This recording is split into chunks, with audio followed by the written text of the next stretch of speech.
kebahagiaan ada di situ. Dengan mengikuti Rasulullah Sallallahu Alaihi Wasallam, kita akan mendapatkan cinta Allah Subhanahu Wa Taala. Dan kalau kita mendapatkan cinta Allah, pastikan teman-teman sekalian, kebutuhan kita akan dipenuhi oleh Sang Pencipta Allah. Karena memang yang ciptakan kita Allah, yang ciptakan kebutuhan kita Allah, yang bisa mempertahankan dan menambahnya Allah, dan Allah tidak akan pernah habis stoknya. Anda tidak jadikan Rasulullah SAW sebagai suri tauladan. Lalu siapa yang Anda akan jadikan sebagai suri tauladan Anda? Bismillahirrahmanirrahim. Assalamualaikum warahmatullahi wabarakatuh. Alhamdulillah, wassalatu wassalamu ala rasulillah. Segala puji dan puja kehadirat Allah Subhanahu wa ta'ala, juga salawat dan taslim kepada Nabi besar Muhammad sallallahu alaihi wa ala alihi wa sahbihi wasallam. Saudara Kusiman, bertemu pada hari ini, hari Kamis, melanjutkan bedah buku kita, yaitu 35 amal pelebur dosa. Ini tulis oleh Fatin bin Abdul Aziz, atau binti Abdul Aziz tepatnya. Dan kita insya Allah akan masuk dari 35 amalan pelebur dosa ini yang ketiga. Setelah pertemuan yang lalu kita membahas yang kedua, masalah bertakwa kepada Allah Subhanahu wa taala. Yang ketiganya adalah mengikuti Rasulullah sallallahu alaihi wa ala alihi wa sahbihi wasallam. Kami akan berikan dulu kronologis daripada bahasan kita. Saudaraku seiman, Allah Subhanahu wa taala menciptakan kita di muka bumi ini dengan satu tujuan. Sebagaimana Allah sebutkan dalam surah Az-Zariyat, surah nomor 51, tepatnya ayat 56, yang bunyinya, وَمَا خَلَقْتُ الْجِنَّ وَالْإِنْسَ إِلَّا لِيَعْبُدُونَ. Al-ayah, artinya, sesungguhnya aku, kata Allah, tidak menciptakan jin dan manusia kecuali untuk beribadah dan mengabdi kepadaku. Hanya itu tujuannya. Jadi kalau Anda tanya kepada kami, apakah memang saya diciptakan dan lahir di muka bumi ini? Dan ini perlu jadi bahan renungan setiap orang di antara kita ya. Kenapa saya ada di muka bumi ini? Apakah memang hanya untuk sholat? Jawabannya, iya. Apakah untuk puasa? Iya. Apakah untuk baca Quran? Iya. Apakah untuk hadir dalam majelis ilmu? Iya. Bakti dengan orang tua? Iya. Bahkan mengikuti semua perintah-perintah Allah dan Rasulnya dan meninggalkan semua larangan? Iya. Itu tujuannya. Jadi tidak ada tujuan yang lain. Tidak ada tujuan yang lain. Cuma Allah Subhanahu wa ta'ala dengan kemahamurahannya menambahkan beberapa hal yang sifatnya mubah. Misalnya boleh kita menikmatinya. Ya. Atau mungkin menjadikan sebagian hukum, kalau dalam fikih diistilahkan dengan istilah sunnah. Artinya kalau kita kerjakan dapat pahala, ditinggalkan tidak berdosa. Seperti kasus misalnya sholat sunnah, puasa sunnah, dan seterusnya. Nah ini contohnya. Tetapi dasarnya yang kita perlu ketahui, dan dasarnya adalah saya dan Anda semua ini ada di muka bumi memang untuk ibadah. Itu tuh yang kita diciptakan. Mulai tersumpahkan sperma ayah kita ke rahim ibu kita, kemudian bertemulah dengan sel telur tersebut. Pada saat itu ya semua takdir kita mulai dicatatkan apa yang akan kita kerjakan nanti pada saat lahir, gitu kan? Dan memang Allah Subhanahu wa ta'ala mudahkan semua fasilitas buat kita agar kita mengabdi kepadanya. Pada saat bayi di rahim ibu, masih masa pembentukan sampai sudah terbentuk pun menjadi bayi yang janin yang sempurna, semua itu tidak ada campur tangan kita. Allah Subhanahu wa ta'ala menyempurnakan semua tulang-tulang kita ini, otot-otot, urat sarafnya, semua organ tubuh ini. Sehingga sempurnalah dan Anda lahir. Lahir pun subhanallah yang merasakan sakit bukan kita tapi ibu kita. Nah, ayah kita berusaha mencari uang, harta untuk bisa membiayai proses persalinan tersebut misalnya. Kemudian setelah itu pun semua kebutuhan kita, mulai dari rahim tadi sampai kita keluar terpenuhi. Siapa di antara kita teman-teman waktu masih bayi sudah mulai bekerja, mulai berpikir? Sama sekali tidak. Kita cuma tahu menangis kalau lapar, misalnya menangis, kalaupun sudah kenyang supaya tidak diberi makan lagi, misalnya menolak kalau masih diberikan makan, atau dalam kondisi badannya lagi gerah, tidak nyaman atau sakit, cuma menangis. Modalnya cuma menangis. Akhirnya semua terpenuhi. Begitu luar biasanya Sang Pencipta Allah manjakan manusia itu. Begitu juga pada saat masih anak-anak, kita cuma tahu bermain. Yang ngaturin pakaian kita, makanan kita, minuman kita, sekolah kita, kebutuhan kita adalah kedua orang tua. Mereka yang menguras ya energi mereka, mereka yang menguras ya pikiran mereka, mereka juga menguras harta mereka untuk memberikan yang terbaik buat kita. Ini semua suatu sistem yang sudah diciptakan oleh Sang Pencipta Allah agar si makhluk ini, manusia ini nanti pada saat dia mulai mencapai umur balik, dianggap dia sudah mampu untuk mengerjakan perintah disilakan dengan umur taklif, ya, dia sudah bisa menjalankan perintah dan meninggalkan larangan, maka sudah mulai ditugaskan oleh Allah Subhanahu wa taala. Sebelumnya adalah fase dia belajar. Kita masih diberikan waktu antara 12 sampai 15 tahun, yaitu masa orang balik. Sebelumnya orang belum balik misalnya.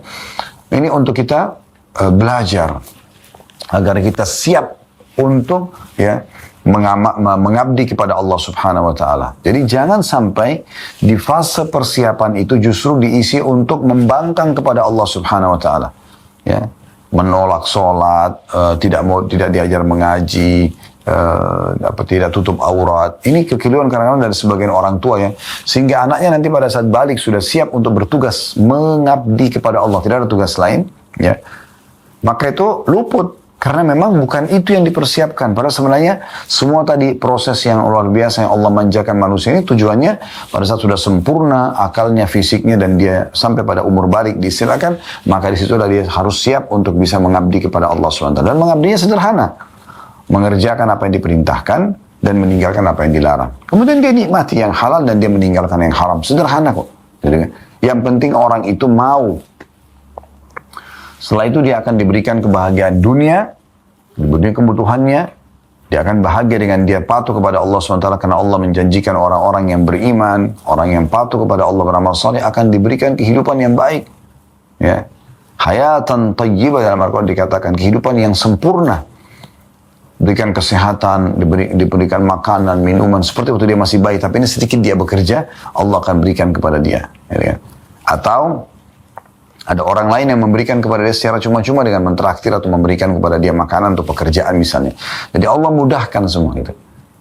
Dan Allah juga memberikan balasan sempurna nanti di akhirat. Surga yang dijanjikan dengan segala macam janji-janji yang luar biasa. Begitu juga orang yang membangkang. Mulai Allah berikan peringatan-peringatan orang kafir supaya didakwahi. Allah datangkan ujian-ujian kepada mereka supaya mereka kembali ke jalan Allah Subhanahu wa taala. Dan kalau mereka tidak mau, tetap saja membangkang, ngeyel, maka akhirnya di akhirat Allah akan berikan siksaan yang pedih tentunya. Nah, ini harus kita fahami dulu pondasi dasar ini. Nah, untuk menyampaikan pesan yang Allah Subhanahu wa taala inginkan sebagai pencipta, ini loh, mengabdi kepada aku tuh begini caranya. Ya. Untuk mengenal aku tuh begini caranya. Misalnya diajarkan, ya, ini loh perintahku, ini loh laranganku, ini yang aku halalkan, ini yang aku haramkan. Maka Allah mengutus seorang Rasul. Ya. Rasul artinya utusan gitu kan. Allah mengutus utusan di sini. Utusannya ini, ya, dari kalangan kita sendiri manusia yang tentunya, ya, jauh lebih sempurna dari manusia umumnya, ya, secara fisik, secara jalur nasab, kecerdasan, kekuatan fisik dan segala macam. Ini memang dipilih oleh Allah SWT. Semua nabi-nabi sempurna di kaumnya, ya, jalur nasabnya, keturunan maksudnya, ya, keturunan fisiknya dan seterusnya. Agar mereka menyampaikan kepada manusia, ini loh, ada Tuhan kalian namanya Allah, dan Allah itu, ya, memerintahkan begini dan begitu dan melarang begini dan begitu, ya, supaya kita patuh. Nah, itulah, ya, tujuan kenapa ada Rasul, kenapa ada utusan, gitu kan. Nah, di sini teman-teman sekalian kita sedang mempelajari tentang masalah salah satu dari 35 pelebur dosa mengikuti Rasulullah SAW. Nah, Rasul ini tentu masing-masing punya masa dan zaman, ya. Allah Subhanahu wa taala mengutus lebih dari 120.000 nabi, di antaranya ada 313 rasul. Kalau nabi, seseorang yang Allah utus tidak membawa syariat baru, hanya menyampaikan kepada kaumnya apa yang disampaikan oleh nabi atau rasul sebelumnya. Kalau rasul, seseorang yang Allah utus membawa syariat baru yang menghapus syariat sebelumnya. Dari 120.000 sekian nabi, ya, itu ada 313 rasul. Rasul itu sedikit sekali. Dan yang wajib Anda sebagai muslim imani, Anda yakini dan Anda pelajari, ya, sejarah mereka adalah 25 nabi dan rasul. Dan mengerucut lagi, 25 nabi dan rasul hidup di masa-masa masing-masing, ya. Di masa kita sekarang, kita tinggal mengikuti rasul yang terakhir. Itulah Rasulullah Muhammad sallallahu alaihi wa ala alihi wa sahbihi wasallam. Tinggal menciplak hidup manusia terbaik ini, tinggal mencontohi, menjadikannya sebagai suri tauladan, kita akan dapat seperti yang beliau dapat dari kebahagiaan dunia, kedudukan, ya. Kemudian juga di akhirat akan mendapatkan yang terbaik dari balasan Allah Subhanahu wa taala. Nah, ini yang perlu kita garis bawahi dalam muqaddimah penyampaian tema kita. Nah, teman-teman sekalian, mengikuti Rasulullah Sallallahu Alaihi Wasallam ini adalah kebahagiaan, ketentraman jiwa, karena beliau membawa ajaran Allah Subhanahu wa Ta'ala, dan Allah tidak memerintahkan kepada hamba-hambanya kecuali kebaikan. Ya, Allah suruh kita jujur, amanah, tanggung jawab, bantu orang susah, jenguk orang sakit, bakti sama orang tua, semuanya baik-baik. Nah, semuanya baik-baik. Berarti orang kalau mengikuti syariat Allah Subhanahu wa Ta'ala akan menjadi orang-orang yang baik. Gitu kan? Dan perhatikan yang dilarang oleh agama, dilarang oleh Allah dan Rasulnya, pasti buruk. Bohong, menipu, memukul, membunuh, mengambil yang bukan haknya, ya, apalah, ya, segala pelanggaran itu dilarang dalam agama Islam. Berarti orang sebenarnya kalau mengikuti apa yang Allah inginkan melalui Rasulullah SAW, maka pasti hidupnya akan bahagia. Di dunia akan mendapatkan semua yang dia inginkan, dan di akhirat dengan izin Allah SWT akan mendapatkan balasan yang jauh berlipat ganda lebih baik daripada balasan selama di dunia. Jadi di sana akan diberikan lebih banyak, semuanya kekal. Ya, Allah selalu kalau sebutkan Al-Quran ada penjelasan dengan khalidina fiha, kekal di dalamnya, kekal di dalamnya. Di dunia ini kita kalau punya harta, misalnya kita punya rumah, tetap aja itu kepemilikan sementara, walaupun sertifikat atas nama Anda. Karena kapan Anda meninggal akan menjadi milik orang lain. Ahli waris akan ambil, atau ahli waris akan jual dan dibagikan, akan jadi pindah kepemilikan kepada orang lain. Kendaraan Anda, pakaian Anda, semuanya di muka bumi ini hanya sementara. Di akhirat, nanti akan sifatnya kekal, khalidina fiha. Itu luar biasa. Sekalian dapat istana di sana, akan khalidina fiha. Sekalian dapat pakaian, makanan, minuman, ya, pelayan, dan segala macam, khalidina fiha. Itu janji Allah SWT. Allah itu sifatnya, Inna Allah la yukriful mi'ad. Allah tidak akan mungkin pungkiri janji-janjinya. Dan ini poin penting sekali untuk digarisbawahi teman-teman sekalian. Ya.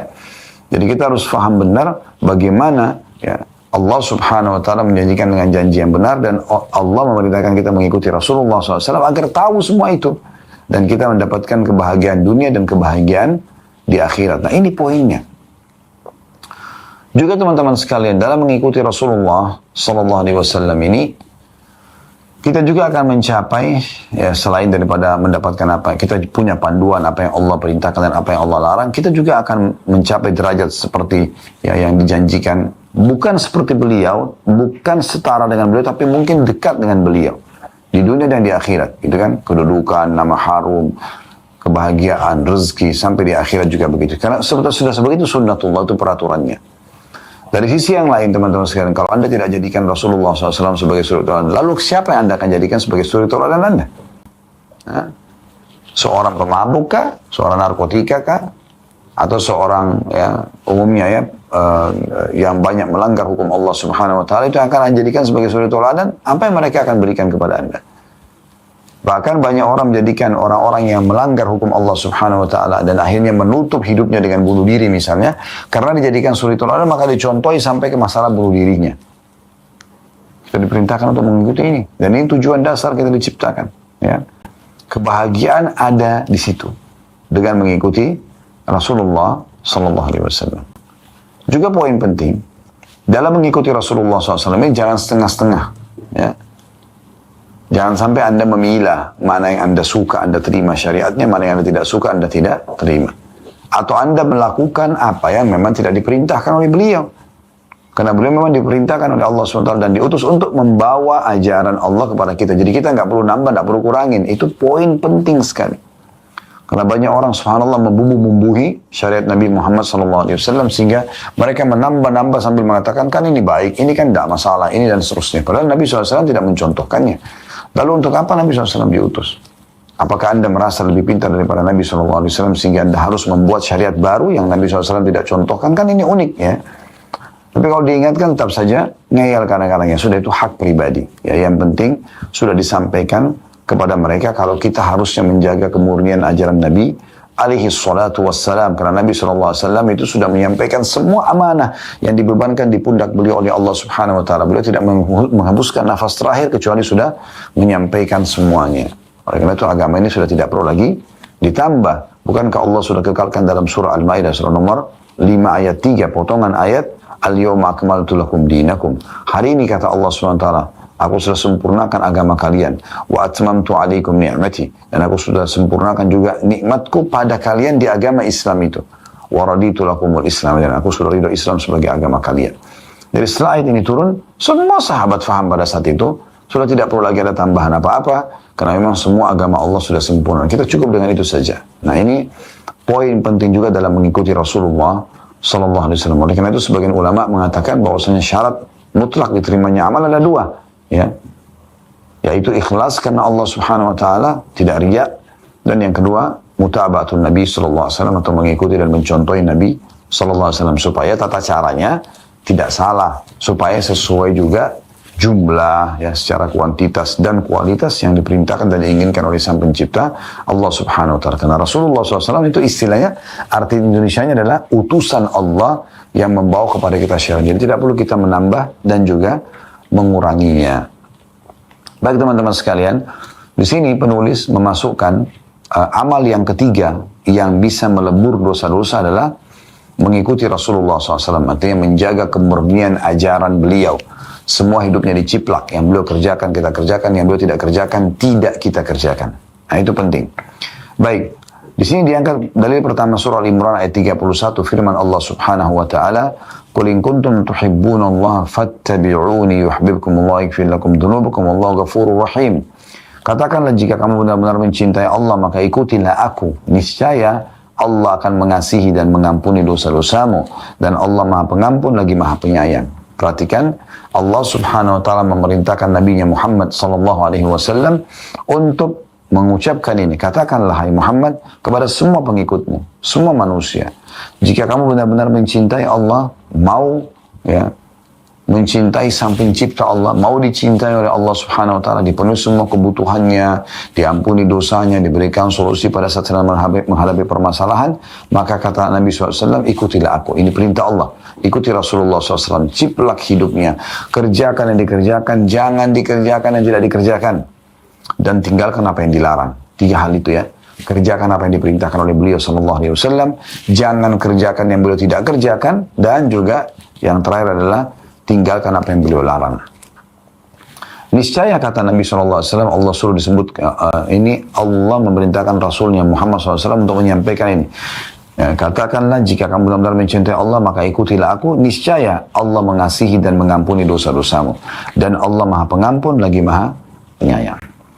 Di sini dikatakan, ya, jika Anda mengaku cinta kepada Allah, maka buktikanlah ucapan Anda dengan mengikuti Rasulullah Sallallahu Alaihi Wasallam. Jika Anda orang benar, yaitu, ya, dengan menjalankan perintah dan menjauhi larangannya. Jika Anda benar-benar dengan keimanan maksudnya.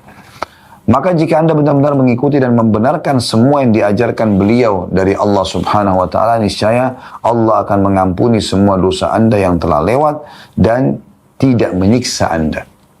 Karena mencontohi Nabi SAW, Anda, ya, bisa menyampaikan di hadapan Allah. Kalau ditanya, kenapa kau lakukan ini? Karena Rasulullah SAW kerjakan, ini contohnya. Kenapa kau tidak kerjakan ini? Karena Rasulullah SAW tidak kerjakan. Sesungguhnya Allah maha mengampuni dosa hambanya yang beriman dan maha pengasih terhadap seluruh makhluknya. Maksudnya, dengan mengikuti Rasulullah SAW, kita akan aman. Ibadah kita diterima, dosa kita dimaafkan. Yang tadi dikatakan, kalau mengikuti Allah SWT dalam surah Al-Imran tadi, maka yaghfir lakum dzunubakum. Allah akan maafkan dosa-dosa kalian. Ini sebab kenapa dimasukkan sebagai pelebur dosa yang nomor 3 di sini, ya. Kemudian penulis mengangkat lagi surah Al-Ahqaf ayat 31 yang berbunyi, Ya qaumi ajibu da'i Allah wa aminu bihi yaghfir lakum min dzunubikum wa yujirkum min adzabin alim. Hai kaumku. Jadi ini cerita tentang para jin-jin yang beriman kepada Nabi Muhammad SAW, lalu mereka menjadi da'i di komunitas mereka. Mereka berkata, jin-jin yang beriman kepada jin-jin yang lainnya yang belum beriman, hai kaum kami, terimalah seruan orang-orang yang menyeru kepada Allah dan berimanlah kepadanya. Niscaya Allah akan mengampuni dosa-dosa kamu dan melepaskan kamu dari azab yang pedih. Jadi di sini jin pada saat mendengarkan Nabi SAW membaca Al-Quran dan akhirnya mereka beriman, dikenal dengan jin Nusaybin, ya, di dalam buku-buku sejarah. Pada saat penduduk Mekah justru menolak mendengarkan dakwah Nabi SAW, Allah utus kalangan jin yang beriman kepada beliau. Nah, Jin-jin yang beriman langsung pulang kaumnya lalu mendakwakan dan mengatakan, wahai kaum, terimalah seruan. Sekarang kami datang dari seorang rasul, terima seruannya. Ya. Orang yang menyuruh kepada Allah dan memerintahkan untuk beriman kepadanya itu adalah Rasulullah SAW. Ya. Niscaya Allah akan mengampuni dosa-dosa kamu. Jadi dengan mengikuti Rasul itu, dosa-dosa kamu akan dimaafkan dan melepaskan kamu dari adab yang pedih, siksaan yang pedih. Imam At-Tabari rahimahullah, seorang ulama tafsir yang masyhur, menyebutkan dalam tafsirnya bahwa yang dimaksud dengan da'i Allah, kan di situ potongan ayat, ya qaumi ajibu da'i Allah, wahai kaum kami, jawablah penyeru ya Allah, agama Allah atau da'i di jalan Allah. Kata Imam Tabari rahimahullah, dimaksud dengan da'i Allah, orang yang menyuruh kepada Allah adalah Rasulullah sallallahu alaihi wasallam, yakni penuhilah seruan Muhammad sallallahu alaihi wasallam untuk taat kepada Allah Subhanahu wa taala, benarkanlah apa yang dibawa oleh beliau, tegakkanlah perintah maupun larangan beliau, sehingga Allah akan mengampuni dosa-dosamu, menutupi kesalahanmu, dan tidak akan membeberkannya di akhirat kelak sebagai azab bagimu. Ya, tidak akan membuka aibmu di akhirat nanti. Allah akan menyelamatkanmu dari azab yang pedih, kalau kamu mau bertobat dan mau kembali beriman kepada Allah dan kepada penyeru Allah, yaitu Rasulullah sallallahu alaihi wasallam. Dan dikatakan bahwa yang dimaksud dengan da'i Allah atau da'inya Allah adalah Al-Quranul Karim. Ini ada pendapat yang lain, gitu kan? Imam Al-Alusi rahimahullah menyebutkan dalam tafsirnya bahwa yang dimaksud dengan da'i Allah dari firman Allah surah Al-Ahqaf ayat 31, da'inya Allah mungkin Al-Quranul Karim atau mungkin Rasulullah SAW. Adapun yang dimaksud dengan min dunubikum, dan dia akan mengampuni, Allah akan mengampuni dosa-dosa kalian, adalah sebagian dosa-dosa kalian yang berkaitan dengan hak-hak Allah. Adapun yang berkaitan dengan hak-hak manusia tidak akan bisa diampuni dengan keimanan saja, tapi harus mengembalikan hak tersebut kepada yang berhak. Wallahu a'lam, kata beliau. Ya. Dari pendapat atau dari tafsir surah Al-Ahqaf ayat 31 tadi disebutkan oleh Imam Tabari dan juga Imam Al-Alusi bahwasanya ada dua makna. Kalau Imam Tabari lebih cenderung kepada makna yang pertama, yaitu yang dimaksud dengan hai kaumku, terimalah da'inya Allah, maka dikatakan adalah Rasulullah sallallahu alaihi wasallam. Imam Al-Alusi mengatakan bisa juga yang dimaksud adalah Al-Quran atau Rasulullah SAW. Nah, di sini, kalaupun yang dimaksud adalah da'i Allah, seruan Allah itu adalah, atau da'i Allah ini adalah Al-Quran, tetap saja yang menyampaikan Al-Quran adalah Rasulullah SAW. Jadi dua makna ini tidak bentrok satu sama yang lain. Baik teman-teman sekalian, ini yang ditulis oleh penulis tentunya, dan kedepannya insya Allah kita akan lanjut amal keempat tentang takut kepada Allah Subhanahu Wa Taala. Namun di sini kami akan tambahkan informasi tentang pentingnya mengikuti baginda Nabi Sallallahu Alaihi Wasallam. Saya akan sebutkan teman-teman sekalian tentang faedah mengikuti Nabi Sallallahu Alaihi Wasallam. Ya. Yang pertama sekali yang tadi disebutkan dalam surah Al-Imran itu, bahwasanya dia akan mendapatkan cinta Allah. Karena kan dikatakan qul in kuntum tuhibbunallah fattabi'uni yuhibbukumullah. Kalau kalian mengaku mencintai Allah atau ingin mencintai Allah, maka ikutilah aku, ya. Kata Nabi SAW, dan Allah perintahkan itu, ya. Maka niscaya Allah akan mencintai kalian. Yuhibbukumullah. Baru plusnya, wa yakfir lakum dunubakum, dan akan memaafkan dosa-dosa kalian. Jadi ini faedah pertama. Kita akan mendapatkan cinta Allah Subhanahu Wa Taala. Dan kalau kita mendapatkan cinta Allah, pastikan teman-teman sekalian, kebutuhan kita akan dipenuhi oleh Sang Pencipta Allah. Karena memang yang ciptakan kita Allah, yang ciptakan kebutuhan kita Allah, yang bisa mempertahankan dan menambahnya Allah. Dan Allah tidak akan pernah habis stoknya. Selalu saja udara ada, selalu saja air ada, selalu saja kebutuhan semua manusia ada. Populasi hewan-hewan, tumbuh-tumbuhan, buah-buahan, sayuran, semuanya ada.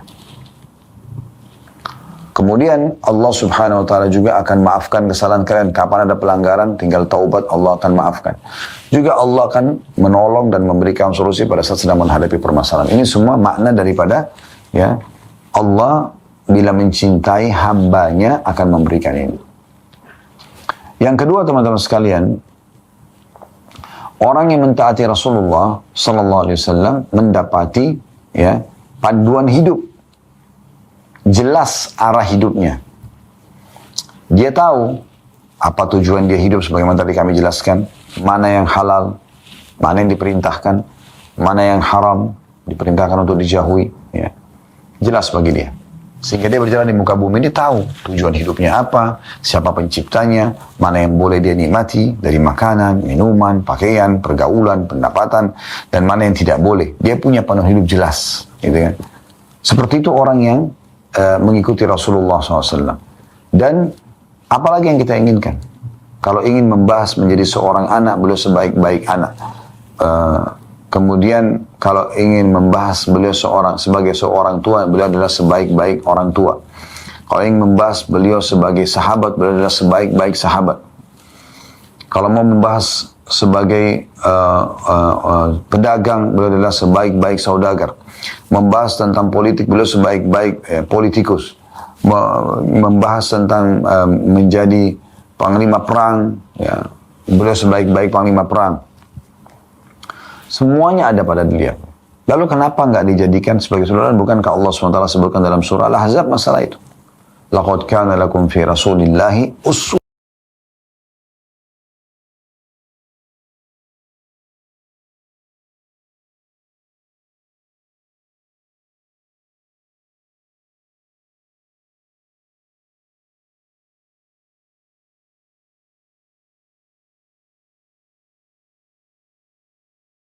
Ya, beliau sebaik-baik panglima perang. Semuanya ada pada dia. Lalu kenapa nggak dijadikan sebagai saudara? Bukankah Allah SWT sebutkan dalam surah Al-Ahzab masalah itu? Laqad kana lakum fi rasulillahi uswatun hasanatun liman kana yarjullaha wal yawmal akhir wa dzakarallaha katsira. Sungguh pada diri Rasulullah Muhammad SAW ada suri teladan yang baik buat kalian. Bagi orang yang ingin mendapatkan yang terbaik di akhirat sana. Ingin bertemu dengan Allah. Dan mendapatkan yang terbaik yaitu surga, ya, dan ingin berzikir kepada Allah dengan zikir yang banyak. Jadi memang ada di diri Nabi SAW suri teladan tersebut. Yang ketiga, dipastikan orang yang mengikuti Rasulullah SAW akan masuk ke dalam surga. Akan masuk ke dalam surga. Perhatikan bagaimana hadis Nabi SAW yang mulia. Hadis ini setiap kali saya baca, maka saya renungi, ya Allah, benar-benar sebenarnya mudah kok agama ini. Yaitu dengan mengikuti saja Rasulullah SAW. Udah ikutin aja. Nabi buat apa, lakukan. Nabi nggak buat, jangan dibuat. Nabi larang, jauhi. Selesai. Itu aja kok sebenarnya konsepnya. Dan itu yang selama ini kami selalu sampaikan dalam dakwah kami bersama dengan teman-teman da'i yang lain yang memang sefaham dengan ini gitu. Bagaimana kita betul-betul menjaga kemurnian ajaran Nabi SAW. Apa yang Nabi kerjakan, kerjakan. Apa yang Nabi tidak kerjakan, jangan kerjakan. Apapun alasan Anda. Apa yang Nabi larang, jauhi. Selesai. Itu baru betul-betul menjadikan Nabi SAW sebagai suri tauladan. Dalam sebuah hadis yang sahih, hadis ini, hadis yang sangat mulia, hadis ini diriwayatkan Bukhari nomor 7280 dan Imam Ahmad juga jadi 2 halaman 361. Ya. Bunyinya, an Abi Hurairah radhiyallahu anhu, dari Abu Hurairah radhiyallahu anhu, anna Rasulullah sallallahu alaihi wasallam qala, bahwasanya Rasulullah sallallahu alaihi wasallam bersabda, kullu ummati yadkhuluna al-jannata illa man aba. Semua umatku tidak terkecuali, laki-laki, perempuan pasti akan masuk ke dalam surga, kecuali yang menolak. Perhatikan bahasa beliau, kecuali yang menolak. Ini menarik ya. Qalu ya Rasulullah wa may ya'ba. Para sahabat penasaran lalu bertanya, ya Rasulullah, siapa tuh kira-kira yang menolak untuk masuk surga? Aneh bagi mereka. Kok ada orang diberikan fasilitas di dunia bagi ahli surga itu kan kena selalu patuh ya. Mereka jujur, mereka amanah, mereka tanggung jawab, mereka bakti sama orang tua, membantu orang susah, jenguk orang sakit. Kan baik-baik semua. Jauh dari sifat bohong, jauh menipu, jauh ganggu orang, semuanya. Jadi kan itu perbuatan ahli surga tuh. Di dunia mereka bahagia, dicintai Allah, dicintai oleh para manusia, itu kan mendapatkan kebahagiaan di dunia, dan di akhirat juga dapat surga. Siapa yang nolak itu? Perhatikan jawaban Nabi SAW. Qala, man ata'ani dakhala al-jannah, wa man asani faqad aba. Siapa yang mengikutiku, patuh padaku, kerjakan apa yang aku kerjakan, tidak menambah-nambah apa yang tidak aku kerjakan, ya, dan juga meninggalkan apa yang aku larang, maka dia telah patuh kepadaku, itu masuk surga. Dan waman asani faqad aba, siapa yang bermaksiat kepadaku, gitu kan, mendurhakaiku, maksudnya adalah menolak perintah, melanggar pelanggaran, atau menambah-nambah perbuatan yang tidak pernah aku contohkan, maka dia menolak. Artinya ada ancaman tertunda untuk masuk dalam surga kalau dia umat Islam, karena harus dibersihkan dulu dosa-dosanya. Ini makna hadis yang luar biasa gitu, ya. Bagaimana Nabi SAW merangkumkan kepada umat ini sederhana. Udah, patuhi aku saja, ciplaklah hidupku, selesai. Apa yang aku kerjakan, kerjakan. Apa yang aku tidak kerjakan, jangan dikerjakan. Ini selalu saya ulangi. Dan juga apa yang aku larang, dijauhi. Nah, ini yang dimaksudkan dengan hadis Nabi alaihi salatu wassalam tadi, atau hadis yang diriwayatkan oleh Bukhari dan juga Imam Ahmad. Teman-teman sekalian, kita akan lanjutkan insyaAllah dengan bahasan atau lanjutan bahasan kita dengan beberapa dalil tambahan bagaimana pentingnya seseorang mengikuti Rasulullah Sallallahu Alaihi Wasallam. Dalil selanjutnya adalah sebuah hadis yang mulia diriwayatkan oleh Jabir bin Abdullah radhiyallahu anhuma, dan hadis ini diriwayatkan oleh Bukhari nomor 7281, dan juga hadis ini ya dipanjang lebar jelaskan dalam Fathul Bari syarah Sahih Bukhari oleh Ibnu Hajar rahimahullah. Baik, kita akan sampaikan teman-teman sekalian isi hadisnya.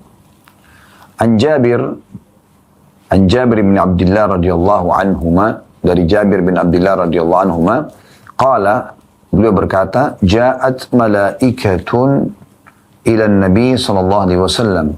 Allah telah mengutus malaikat yang datang kepada Nabi sallallahu alaihi wasallam wa huwa naim, sementara Nabi SAW sedang tidur. Faqala ba'duhum, maka sebagian malaikat itu berkata kepada sebagian yang lain, innahu naimun, orang ini lagi tidur, maksudnya Nabi Muhammad SAW. Wa qala ba'duhum inna al-aina naimatun wal qalba yakzan. Sesungguhnya memang matanya lagi tidur tapi hatinya bangun. Faqalu inna li sahibikum hadha mathala, sebagian mengatakan sungguhnya orang ini dijadikan sebagai perumpamaan, atau ada perumpamaan untuknya. Fadribu lahu mathala, maka coba jelaskan perumpamaan itu. Faqala ba'dum innahu naim, sebagian malaikat mengatakan tapi dia masih tidur. Wa qala ba'dum innal 'aina na'imatun wal qalba yakzan, sesungguhnya matanya memang terlihat tidur tapi hatinya bangun.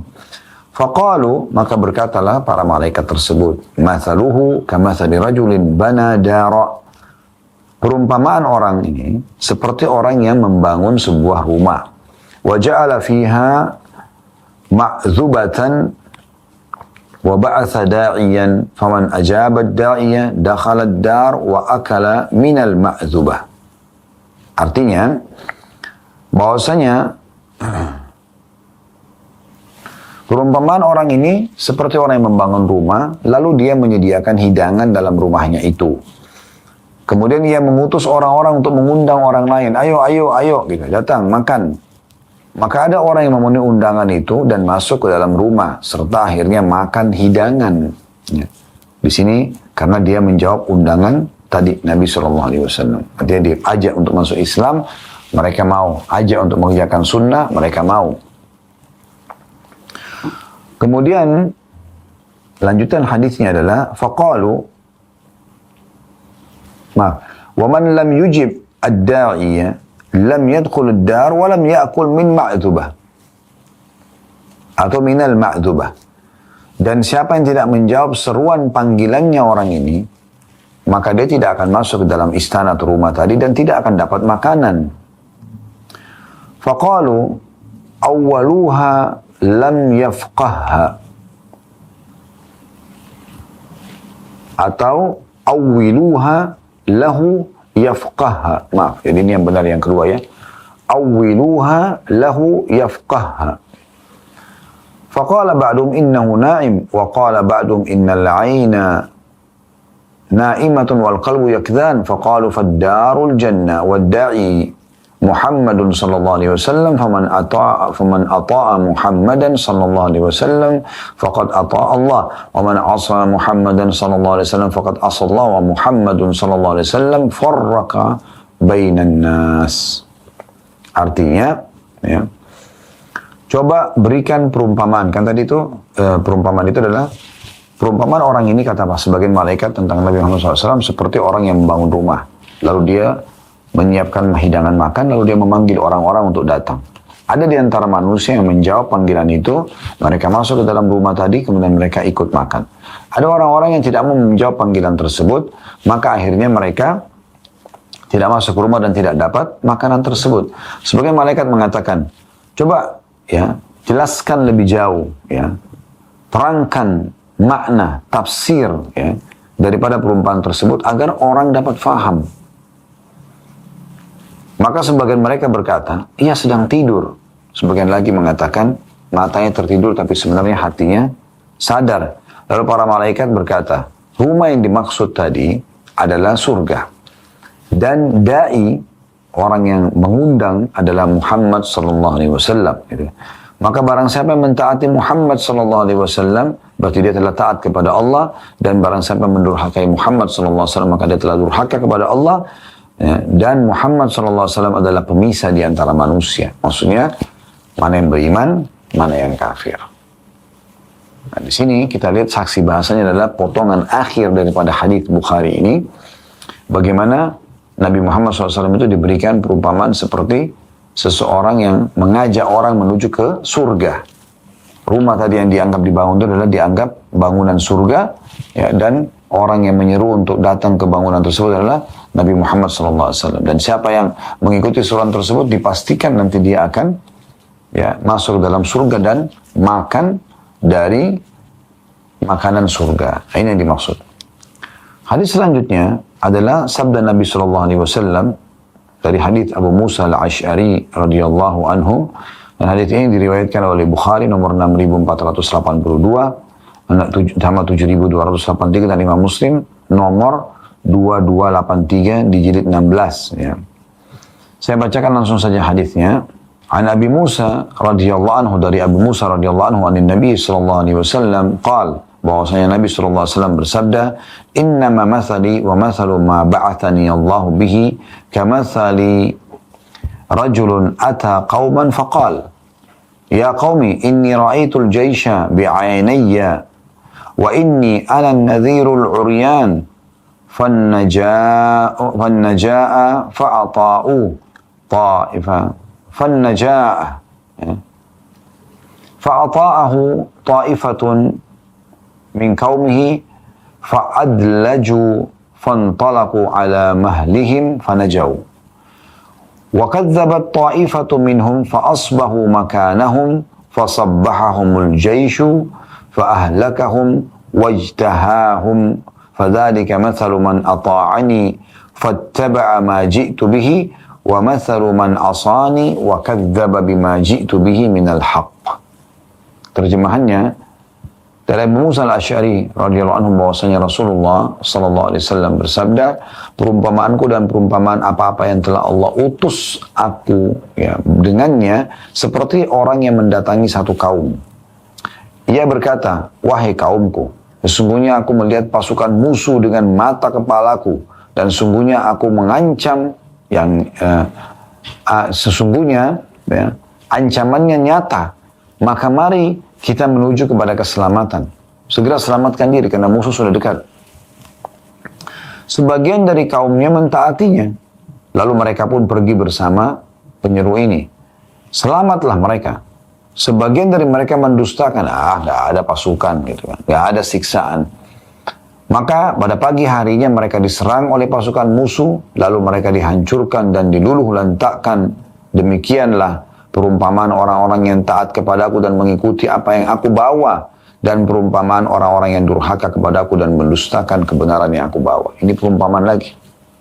Ya, hadis yang mulia ini, Nabi SAW berikan gambaran, perumpamaanku adalah seperti satu orang dari satu komunitas kaum yang datang kepada mereka lalu mengingatkan kaumnya. Hai kaumku, aku ini melihat dengan kedua mataku ini, pasukan besar akan menyerang kita. Ayo segera selamatkan diri.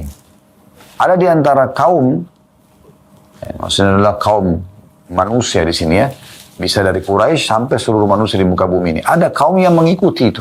oh ya ini betul Rasulullah, lalu beriman kepadanya, lalu mengerjakan perintahnya, meninggalkan larangannya, dan tidak membuat-buat apa yang tidak diperintahkan, ya, maka pada saat itu mereka pun selamat karena mengikuti seruan tersebut.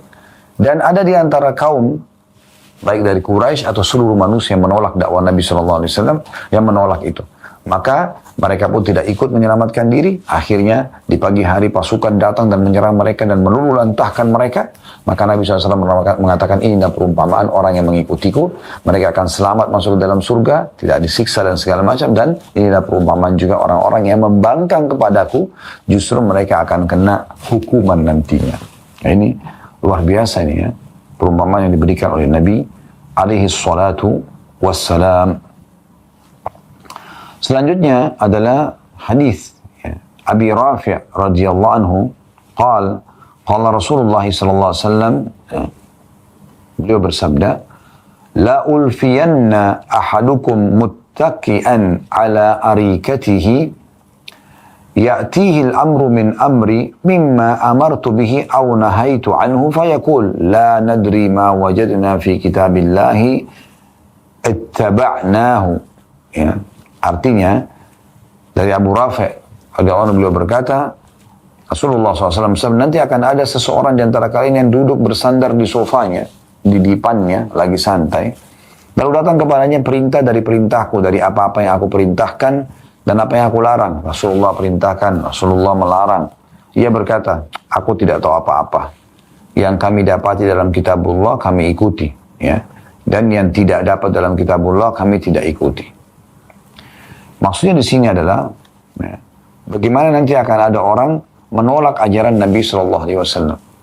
Mereka cuma bilang ya sudah cukup dengan Al-Quran saja. Tidak perlu ada rincian Nabi Muhammad SAW. Ini juga salah. Karena tidak mungkin memahami Al-Quran kecuali dengan mengikuti Nabi SAW. Gitu kan? Bagaimana caranya kita memahami apa yang dia sampaikan dalam Al-Quran, misalnya dalam perintah sholat, kalau kita tidak mengikuti Nabi SAW, makanya beliau diperintahkan oleh Allah untuk menyebutkan sallu kama ra'aitumuni usolli. Sholatlah sebagaimana kalian melihat aku sholat misalnya. Nah itu penting. Dan banyak hal-hal yang berhubungan dengan harusnya kita mengikuti Nabi alaihi salatu wassalam. Cukup banyak ya hal-hal yang seperti yang disampaikan oleh beliau ya. Kemudian Nabi SAW juga mengatakan dalam hadis yang lain dari hadis Abu Hurairah radhiyallahu anhu qala Rasulullah sallallahu alaihi wasallam, inni taraktu fiikum syai'aini lan tadillu ba'dahuma kitaballahi wa sunnati walam yatafarraqa hatta yarida alayya al-haud. Kata Nabi SAW telah, ya, aku tinggalkan untuk kalian dua pegangan teguh yang kalau kalian berpegang tidak akan pernah sesat selamanya. Ya. Dan itu adalah kitabullah Al-Quran dan juga sunnahku. Serta keduanya tidak akan berpisah sampai keduanya mendatangiku nanti di telaga. Jadi orang yang mengikuti firman Allah dan sabda Nabi SAW memurnikan itu, maka akan bertemu dengan Nabi Sallallahu Alaihi wa ala alihi wa sahbihi wasallam. Dan kita tutup teman-teman sekalian, dan ini tentu yang baru saja saya bacakan tadi, hadis ya. Diriwayatkan oleh Hakim jilid 1 halaman 93 dan Baihaqi jilid 10 halaman 114.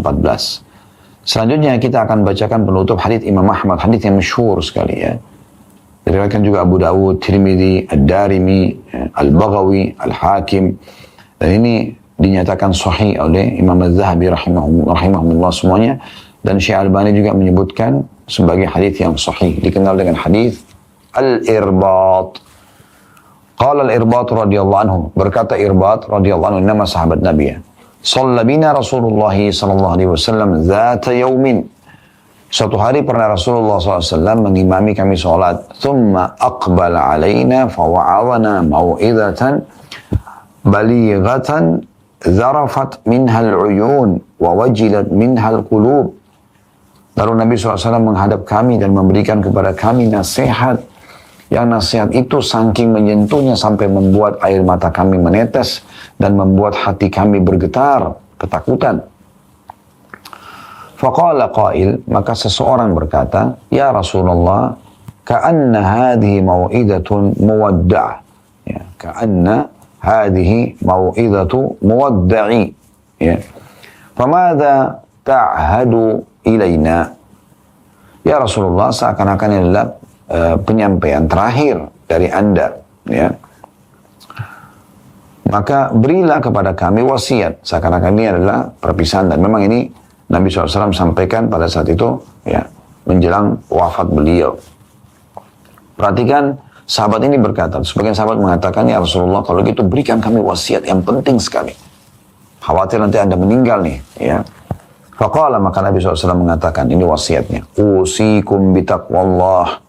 Aku wasiatkan kalian agar selalu bertakwa atau patuh kepada Allah. Kemudian yang kedua, itu yang pertama tadi. Yang kedua, was-sam'i wat-ta'ati wa in abdan, ya, habasyian. Dan kalian selalu patuh kepada pemimpin kalian, ya, walaupun yang pimpin adalah seorang hamba dari Ethiopia berkulit hitam. Fa innahu man ya'ish minkum ba'di fasayara ikhtilafan katsira. Ketahuilah, siapapun yang hidup di antara kalian setelah aku meninggal nanti akan melihat banyak perselisihan. Perselisihan ini, perselisihan itu, pendapat ini, pendapat itu. Lalu Nabi SAW berikan kepada kita kata kuncinya supaya selamat dari semua perselisihan itu. Fa'alaikum bisunnati. Maka ingat, berpegang teguhlah, kembalilah kepada sunnahku. Wa sunnatul khulafa'il mahdiyyin ar-rasyidin. Dan juga sunnah khulafa'ur rasyidin yang telah mendapatkan petunjuk. Maksudnya Abu Bakar, Umar, Uthman, Ali radhiyallahu anhum ajma'in. Tamassaku biha wa'addu 'alaiha bin nawajid. Berpegang teguh pada sunnah-sunnah itu. Pegang erat-erat dan gigitlah dengan gigi geraham kalian. Lalu Nabi ingatkan, ini penting. Wa iyyakum wa muhdatsatil umur. Dan jauhilah dari kalian perkara-perkara baru, ngarang-ngarang, maunya sendiri, ya, yang aku tidak contohkan. Fa inna kulla muhdatsatin bid'ah. Karena perkara-perkara baru itu dikenal dengan perbuatan yang baru dalam agama. Wa kulla bid'atin dhalalah. Dan setiap perbuatan bid'ah itu akan membawa kepada kesesatan. Dan ini sabda Nabi SAW sudah disampaikan di haji wada, di akhir hidup beliau. Hadis ini riwayat Ahmad tadi, Abu Dawud, Tirmidzi dengan sanad yang sahih. Berarti kita memang harus benar-benar hati-hati sekali menjaga bagaimana kemurnian ajaran Nabi SAW itu terjaga. Subhanakallahumma bihamdika, asyhadu an la ilaha illa anta astaghfiruka wa atubu ilaik. Wassalamualaikum warahmatullahi wabarakatuh.